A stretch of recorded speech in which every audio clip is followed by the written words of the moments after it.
성소 안의 기물들을 25장에서 저희들이 살펴보았습니다. 그런데 갑자기 제사장 위임식이 끝나고 난 다음에 다시 30장에서 기물들에 대해서 말하고 있습니다. 다른 기구들과 구분한다는 것은요, 다르게 강조하는 부분이 있다는 것입니다. 30장의 내용을 이렇게 간략히 살펴보면 1절에서 10절, 오늘 본문은 향단과 향료를 만드는 방법에 대해서, 그리고 11절에서 15절은 속전에 대해서 말씀하고요, 17절에서 21절은 물두멍에 대해서 말씀해 주십니다. 그리고 22절에서 38절은 관유와 향품을 만드는 방법에 대해서 말씀하십니다. 차례로 살펴보면서 우리 가운데 주시는 하나님의 뜻이 어디 있는지 살펴보겠습니다. 먼저 본문에 분향단, 그 규정에 대해서 살펴보도록 하겠습니다. 1절을 보면요, 분향할 제단이라고 말하고 있습니다. 이것은 향을 피우기 위한 제단입니다. 이 분향단은요, 조각목으로 만듭니다. 그리고 2절에 보면요, 가로가 한 규빗, 대략 45cm 정도 됩니다. 그리고 높이도 90cm, 가로, 세로 45, 높이가 90cm인 네모 반듯한 모양이고요. 그리고 3절을 보면 상단의 사면 기퉁에는 번제단처럼요, 상단 사면에 뿔이 만들어지고 전체를 순금으로 싸고 금태를 두르라라고 얘기하고 있습니다. 그리고 4절을 보면요, 금고리채 둘을 양편에 만들고 금고리 둘은 단을 매는 채를 꿰어서 매도록 했습니다. 그리고 5절은요, 조각목으로 그 채를 만들고 금으로 싸라고 했습니다. 무슨 말인지 잘 모르겠죠.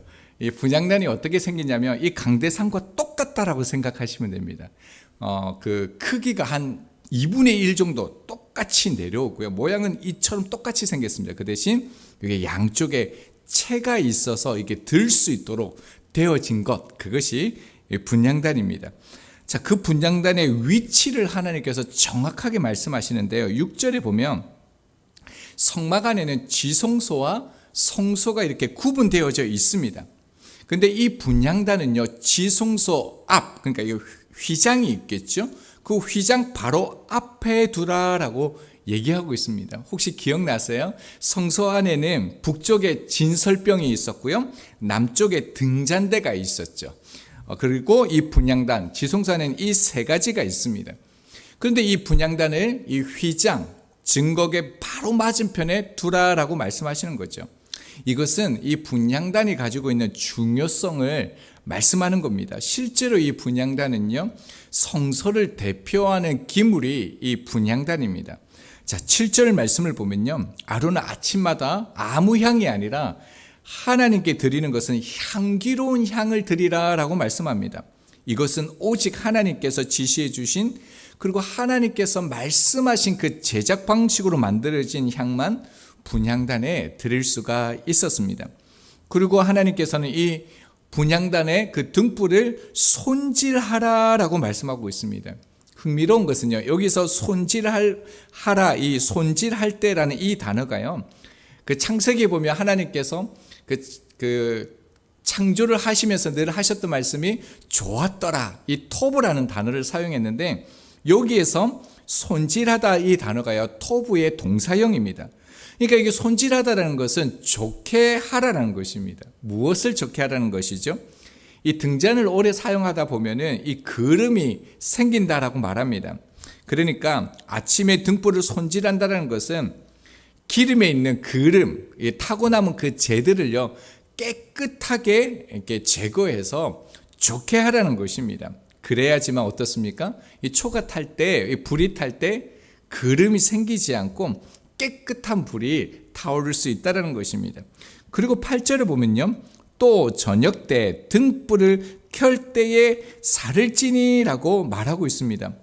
이 보면은 이렇게 아침에 이 분향단을 켰다가 끄트리고 난 다음에 저녁에 다시 켜는 걸로 이렇게 우리가 볼 수 있는데요, 그런 말씀이 아니고요, 레위기서 6장 13절을 보면요, 불은 끊임없이 제단 위에 피워 꺼지지 않게 할지니라 라고 말씀하고 있습니다. 그러니까 불을 다시 켠다라는 의미가 아니고요, 이 등불을 켠다라는 것은 분향단의 향이 꺼지지 않도록 살펴야 된다는 것입니다. 그러니까 아침에는 이 분향단을 잘 손질하여서 어떻게 해요? 거름을 제거하는 것이고, 또 저녁에는 어떻습니까? 기름을 늘 부충하여서 이 분향단의 불이 절대로 꺼지지 않게 하라라고 말씀하시는 거죠. 그러면서 9절 말씀을 보면요, 너희는 그 위에 다른 향을 사르지 말라라고 명령하고 있습니다. 다른 향을 사르지 말라라는 것은요, 이탈하다, 곁길로 가다라는 그런 의미가 있습니다. 우리가 나중에 볼 34절에서 38절을 보면요, 이 거룩한 향에 대한 제조법을 하나님께서 말씀하고 있습니다.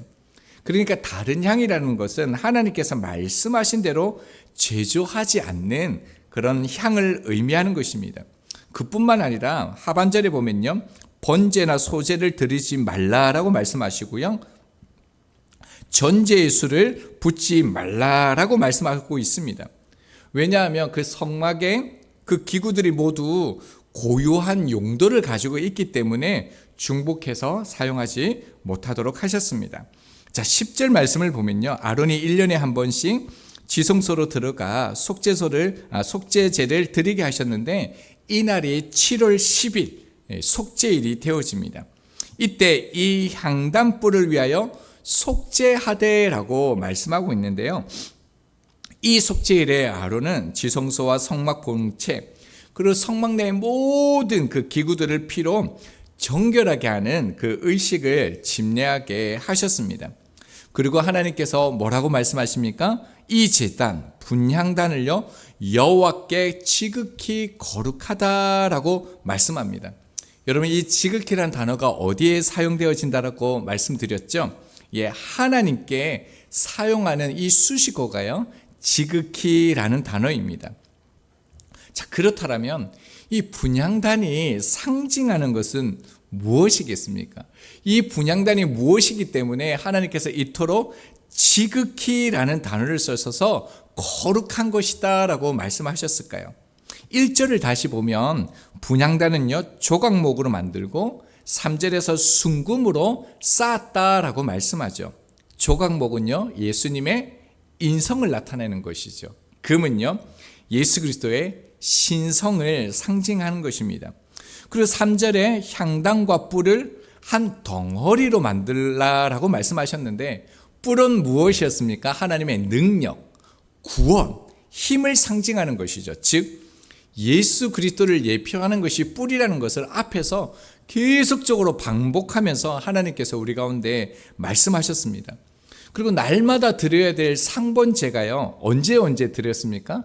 아침 9시 그리고 오후 3시에 드렸죠.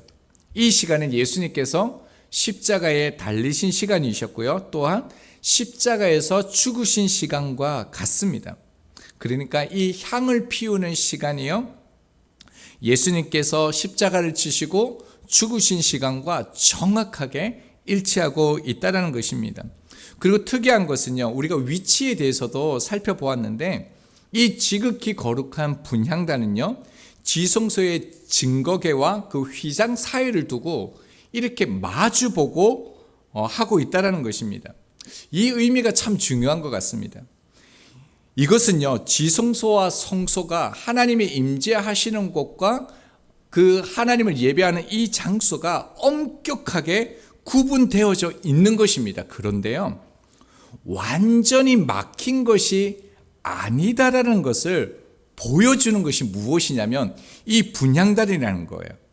그러니까 이 분향단은 하나님과 인간을 연결해 주는 것이 분향단이라는 것을 알 수가 있습니다.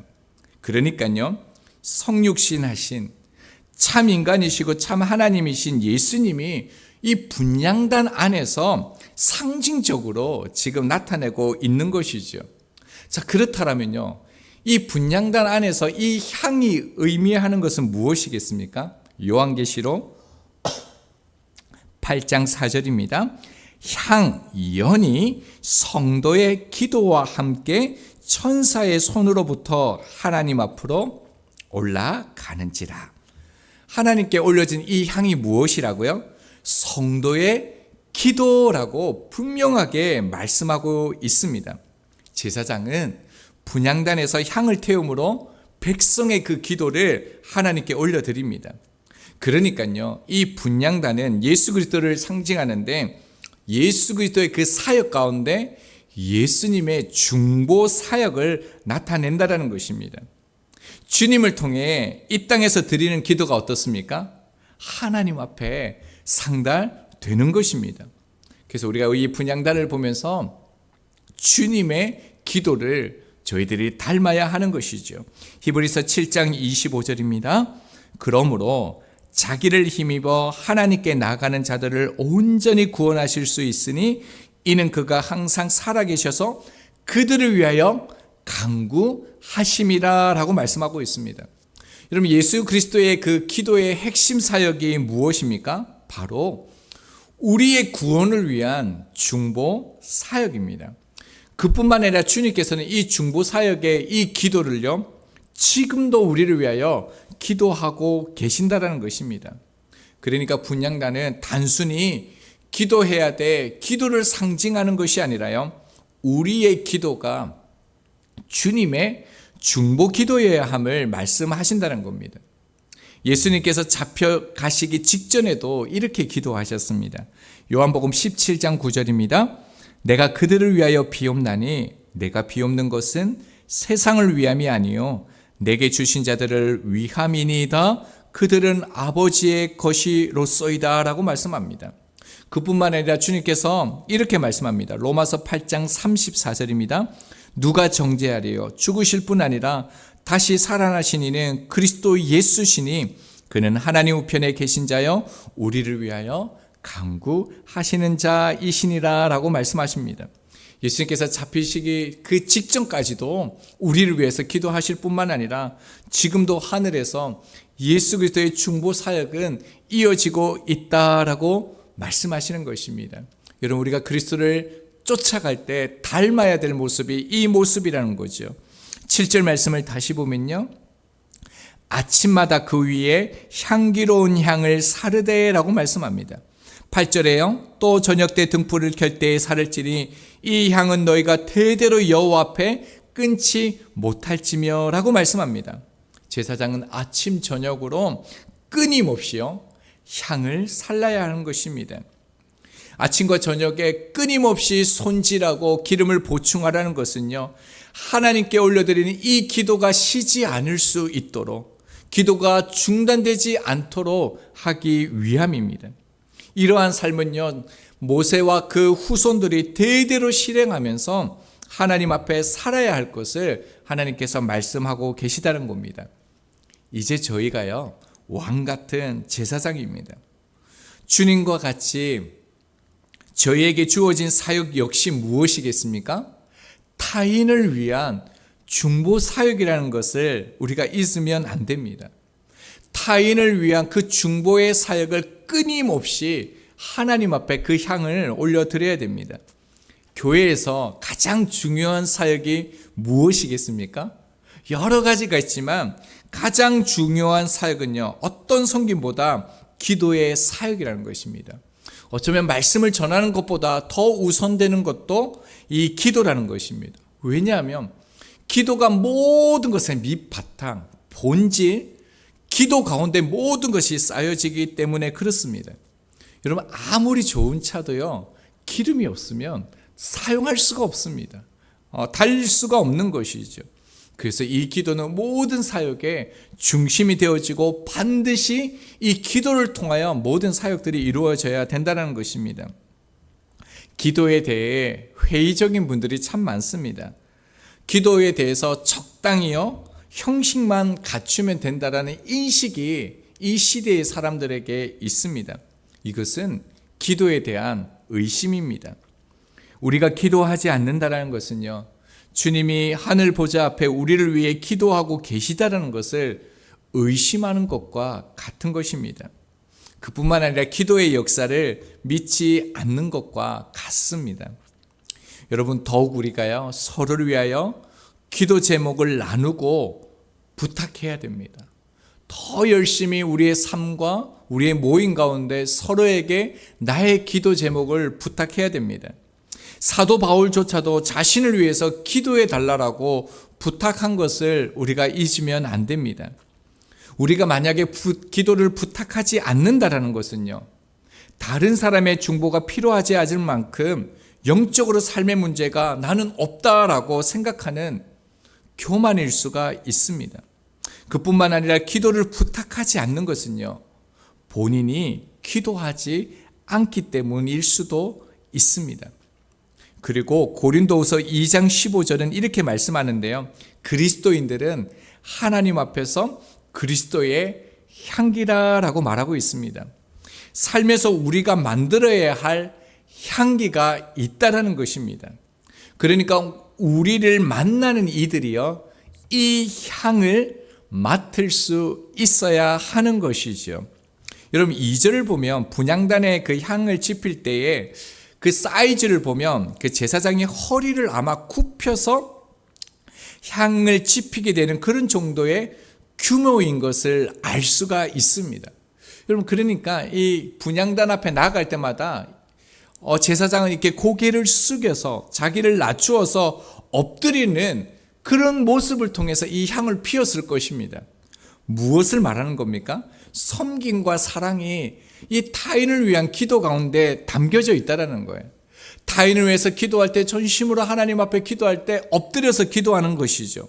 그래서요, 기도는 가장 강력한 사랑의 행위가 되는 거예요. 가장 강력한 사랑이 뭐냐면 이 기도의 향기라는 거예요.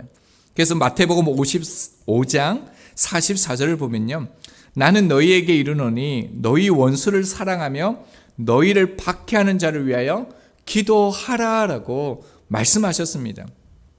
주님은 나를 박해하는 자, 고난을 주고 핍박을 주는 자를 위하여 이해할 수 없지만 그들을 위하여 고개 숙여서 엎드려서 나를 낮추어서 그 분향단에서 기도하라라고 말씀하셨습니다. 왜 그럴까요?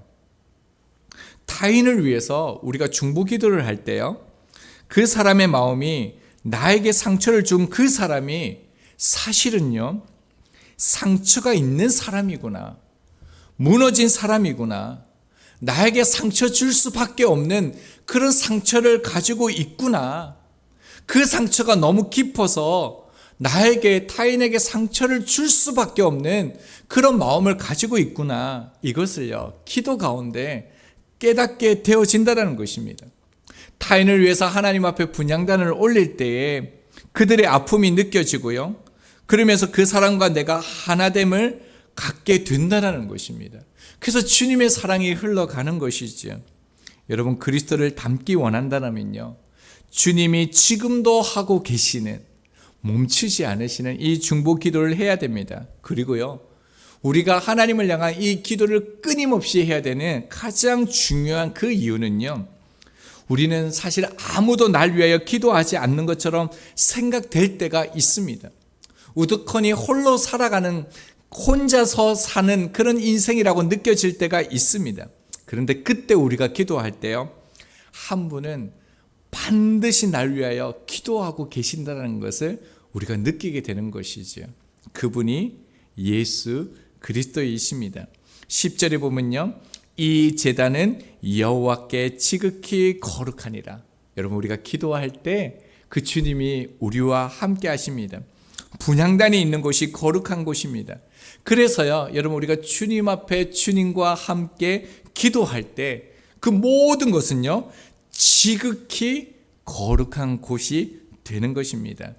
주님과 함께하는 이 기도는요, 저희 삶이 바뀔 수밖에 없고요, 기도의 대상도 바뀝니다. 우리 삶에 끊임없이 하나님을 향하여 이 타인을 위한 이 기도의 향을 끊임없이 올려드릴 수 있는 저희들이 될 수 있기를 바랍니다.